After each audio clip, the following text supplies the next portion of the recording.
Video games are and always have been a perfect medium for escapist entertainment.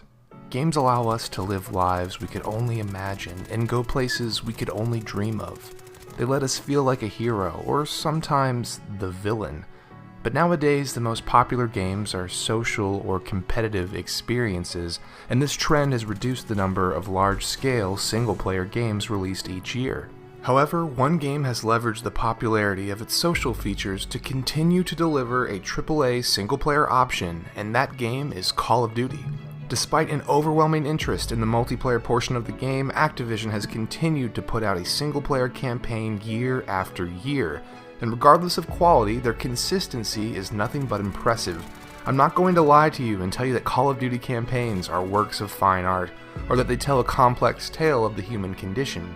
However, I do believe that the best Call of Duty campaigns are the video game industry equivalent of the summer popcorn flick, the type of movie filled with action, spectacle, and nothing too emotionally complex. For example, when you go to the theater to see a movie like Jurassic World in 3D, you're there to see cool dinosaurs and to watch things blow up. Any emotional character development in a movie like that is just a bonus. Likewise, when you pick up a Call of Duty campaign, you're there for the insane helicopter chase sequences, the slow motion, last bullet, save the world type of action. You aren't playing Call of Duty to experience a dialogue-heavy character drama, and you don't care if your protagonist has daddy issues or doesn't know what it's like to feel love. No, you're here to feel like a badass war hero, and when Call of Duty is at its best, this is exactly what you're gonna get. Even Activision is embracing this action movie appeal and going after the likes of actual Hollywood actors to portray major roles in recent Call of Duty titles. Clearly, Activision sees the value in bringing in new players through campaign spectacle.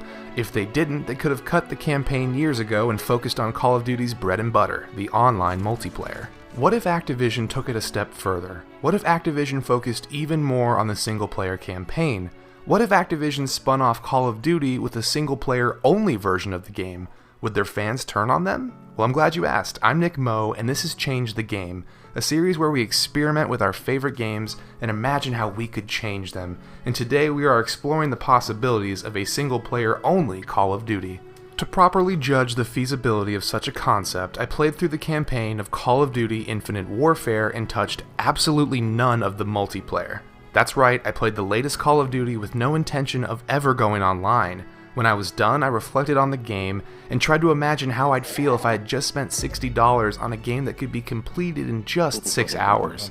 Was it short? Yes, but here's the catch. I actually really liked what I played. The campaign in Infinite Warfare is the best Call of Duty campaign in years, just barely edging out Advanced Warfare as my personal favorite since Black Ops 1.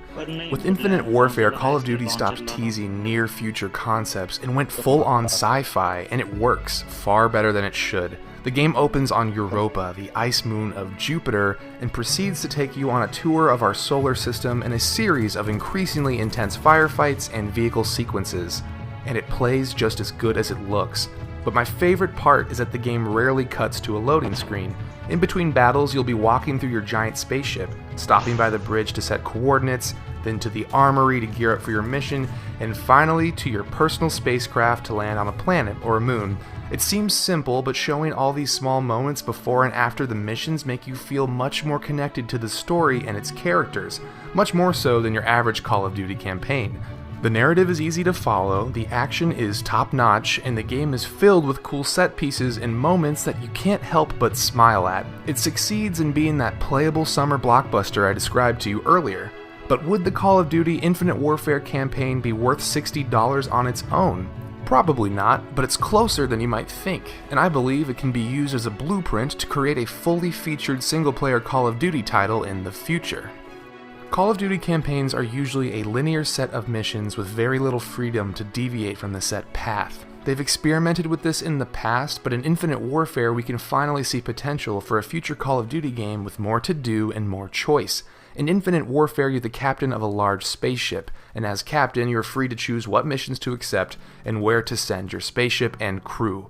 Now, in terms of actual gameplay, this just boils down to looking at a map and choosing to complete optional side missions in between the primary story missions, but it is a step in the right direction. Completing these extra missions does unlock additional gear, but the main draw of these bonus missions is getting to see a bit more of the solar system and the story set within. In my playthrough, I fully accepted a side mission near Neptune simply because I wanted to see what Neptune looked like up close, not because I was interested in the in-game unlockable associated with it.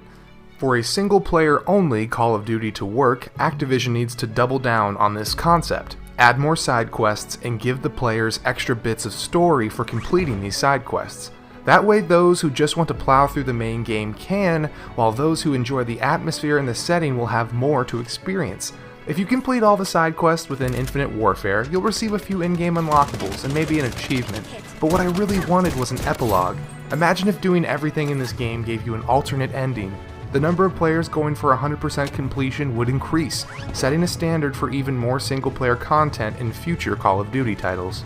Speaking of completion, let's talk numbers. 6 hours to beat, 10 hours to 100% complete just isn't enough for a $60 game in 2016, regardless of quality. But they've got some options. First, Activision could allow players to buy the campaign separately at a lower price if that's all they're interested in. Create an a la carte model for Call of Duty, where single-player modes and local multiplayer would cost around $30, and players could add on traditional Call of Duty Online for an additional $30. The drawback here is that Activision wants everyone to pay $60 or $80 or even $120 for Call of Duty and has little incentive to break the package for the small number of campaign-only fans. A second and far more exciting option would be for Activision to create a single-player only Call of Duty game and brand it as a spin-off. They could tell one of their 3 Call of Duty studios to focus entirely on one huge campaign and create something closer to 15 hours to beat, 22 hours to 100% complete, and if the game is replayable at all, they could easily justify charging $60. The only issue with this strategy is marketing such a product to fans who expect the online multiplayer. I know cutting that multiplayer is a tough sell, but I believe a single-player Call of Duty title can exist, and here is my proposal. Go all in on a single-player game focused on the mechanics of Call of Duty while layering on new mechanics such as the dogfighting that we see in Infinite Warfare. Lengthen the story and flesh out the side missions to create a large amount of single-player content to explore. Give players a reason to go back and play the game again once they've beaten it, as replayability helps sell new copies of games. Give the game a new subtitle to make it feel more like a Call of Duty spin-off, rather than a Call of Duty game with cut multiplayer. It would almost feel like a new IP for Activision and would generate hype with the Call of Duty fans. And most importantly, capitalize on that action movie fantasy that Call of Duty does so well. Give players something to talk about. Create sequences as memorable as All Gillied Up, or as heroic as the finale of Infinite Warfare. If Activision can manage to string all of these concepts together in a single-player Call of Duty spin-off, I believe they will move enough units to be successful, or at least be successful enough to warrant giving their multiplayer game a year off to become an even more polished product. In spite of everything I've told you, I understand that removing multiplayer from Call of Duty is a huge risk that Activision is probably not willing to take. But I believe the potential is there. Few games manage to bring the spectacle and over-the-top action that Call of Duty does, and I believe there is still a need for this type of big-budget escapist fantasy in gaming. If Activision ever decides to hit the reset button with the Call of Duty franchise, I hope that a new focus is given to the single-player portion of the game, because everybody wants to be a hero, but not everyone wants to hop online and be quickscoped. It may be a dream for now, but who knows, maybe someday we will look back on Call of Duty Infinite Warfare as the beginning of a new era for the franchise.